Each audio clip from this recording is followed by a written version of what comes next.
murabizi mwese, ninjye mwabonaga mu yindi shusho, ariko kuri ubu ngubu mukaba muri kumbona mu ishusho y'umuvugabutumwa, y'umutangabuhamya, y'umuntu. Haleluya.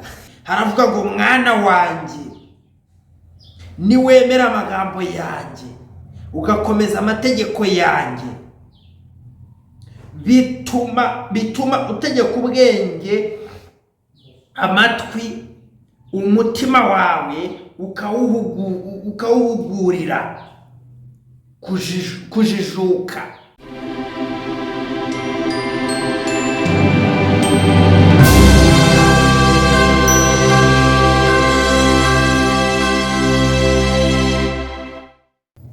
Reka musuhuze kandi muhereze ikaze kuri iyi channel yacu ari nayo yanyu, kandi nizera ko wakoze subscribe ndetse ugakora na share, ugakora na comment ku biganiro tuguha bigiye bitandukanye. Iyi ni channel yitwa Ubuhanuzi Bushya. Gikoreho subscribe kugira ngo tujye tubana umunsi ku munsi. Nk'ibisanzwe jewe nitwa Manzi Sadunda cyangwa Prophet Manzi. Nanjye niko nisanze ku mazina yabo mu isi, ariko Yesu we yanyise izina rimwe gusa, anyita umwana wayo. Kuri ubu ndi umwana w'Imana, abinyuze mu bintu byinshi byagiye bigaragara, mu bintu byinshi wenda byabayeho abantu benshi bazi, babonye bigiye bitandukanye. Kuri ubu ngubu bakambona no mu isura nshya cyangwa se mu ishusho nshya. Tudatinze reka mbanze nihanganishe umuryango mugari w'abakristo muri rusange, kuba twarabuze umuvandimwe ukomeye cyangwa se wari ukomeye, witwa Pastor Theogene Inzahuke. Nihanganisha n'umuryango we wamubuze. Burya kubura umuntu ntabwo ari ibintu byoroshye, gusa dukomeza kwizera ko Imana yamuhaye yamutuje heza, tunamwifuriza natwe tuti iruhuko ridashira. Muri make ubushize mperuka kubaganirira ikiganiro cyatambutse kuri channel ya Manzi Sadunda, mbabwira ku buhanuzi, ku kwishurirwa rishya Imana yamishuriye, Imana yanyeretse, inyereka ko hari ibintu byinshi cyane bigiye kuba bitunguranye, kandi bimwe byaranabayeho mwagiye mubibona, cyane ko ikintu gikomeye cyane ari umupasiteri witabye Imana. Ariko hari n'abandi bigiye kubaho, cyane ko bigiye kuba ku mupasiteri ukomeye, umupasiteri usengera muri Revolution Church, nawe bigiye kumubaho, ndetse n'abandi bagiye batandukanye.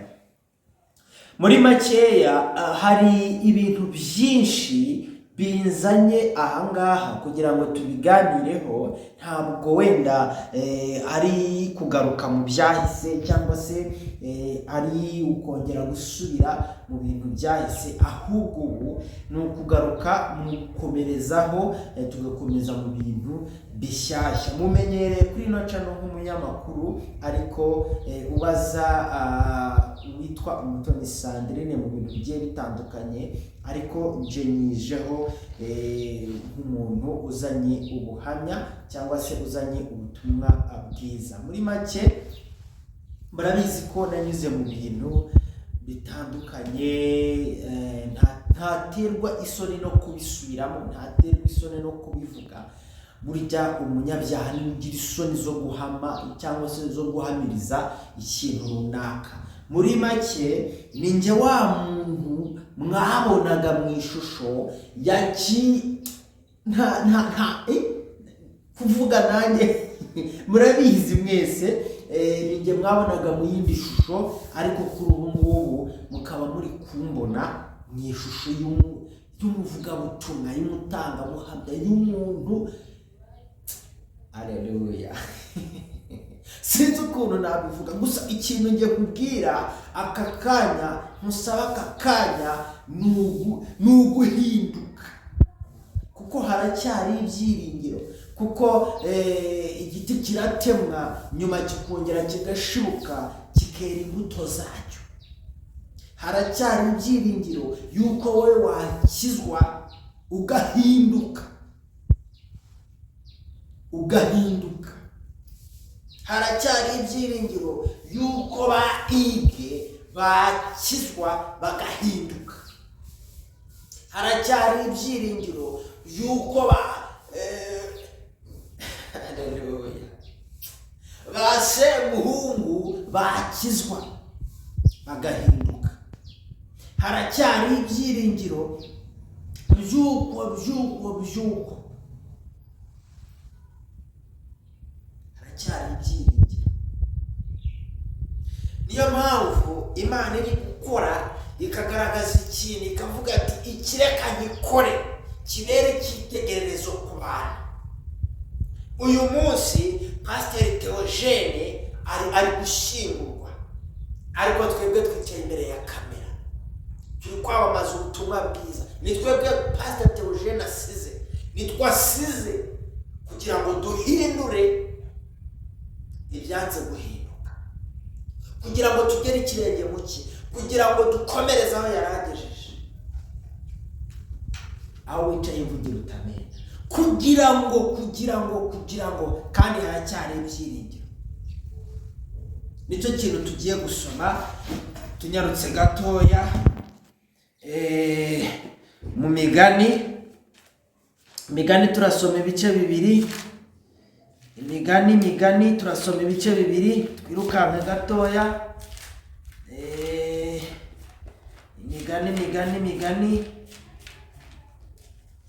Imigani turasoma ibice bibiri.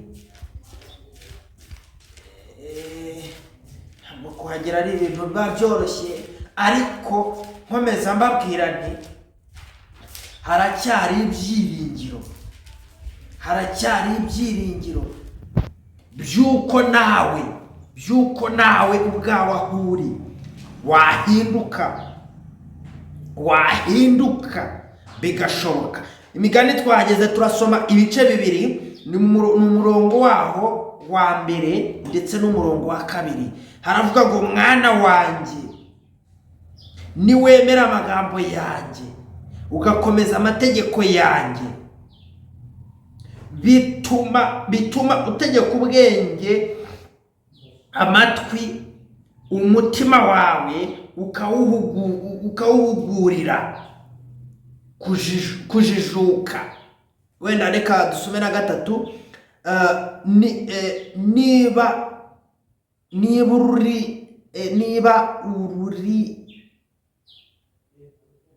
niburira ubwenge bwawe ngo wihitamo, kandi ijwi ryawe ukarangurura urihamagaza kujijuka.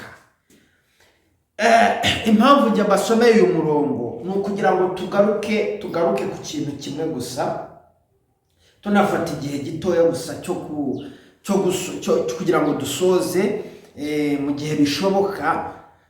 Turagaruka ku ijambo mvuze ngo kujijuka. Mu by'ukuri ijambo ry'Imana rivuga ngo kubaha Uwiteka nibwo bwenge, kandi kuva mu byaha niko kujijuka. Kubaha Uwiteka nibwo bwenge, kandi kuva mu byaha niko kujijuka. Imigani tubwiye kujijuka, nta kundi. Ntabwo kujijuka ari ukwandika n'ikaramu, ntabwo ni ukuva mu byaha. Kuva mu byaha niko kujijuka, ukubaho Uwiteka. Haracyari ibyiringiro. Njyewe nari mu buyobe, nari ndi mu bujiji, nari ndi mu biki. Ubwo wambonaga Nyabugogo nambaye imyenda y'abagore, nagize gute, ariko ubu ndavuga Imana. Kuva mu byaha niko kujijuka. Mwana w'umuntu, jijuka. Reka mbasabire Imana ibahereze umugisha kuba mwanyumvise, kuba mwanteze amatwi. Nakomeje gusenga, hari byinshi Imana yatambukije yakuyeho, hari umumama usengera muri ADPR Kabugavire witwa Esperance. Satani yari yagusabye Satani ikintu yari yagusabyeho, wari ugiye gufata urugendo ukava Kabuga ukajya i Remera, wari ugiye guhurirayo n'umuntu wari uvuye mu ntara, ariko uratega moto, watega moto yakugeza ku Murindi, utaragera ku Murindi hafi ya ikigo cya gisirikare kiba aho bakunda kwita ku bademobe, ugahita wahura n'impanuka ikomeye cyane. Ariko mu izina rya Yesu, Imana twasenze cyane bikomeye, Imana yabikuyeho mu izina rya Yesu. Kuva mu byaha niko kujijuka. Amazina yanjye murayazi, nitwa Prophete Manzi, cyangwa unyite Sadunda, cyangwa unyite nde. Gusa Imana yanyise izina rimwe gusa, yanyise umwana wayo. Reka mvuge nti Imana ibahereza umugisha kuba mwankurikiranye.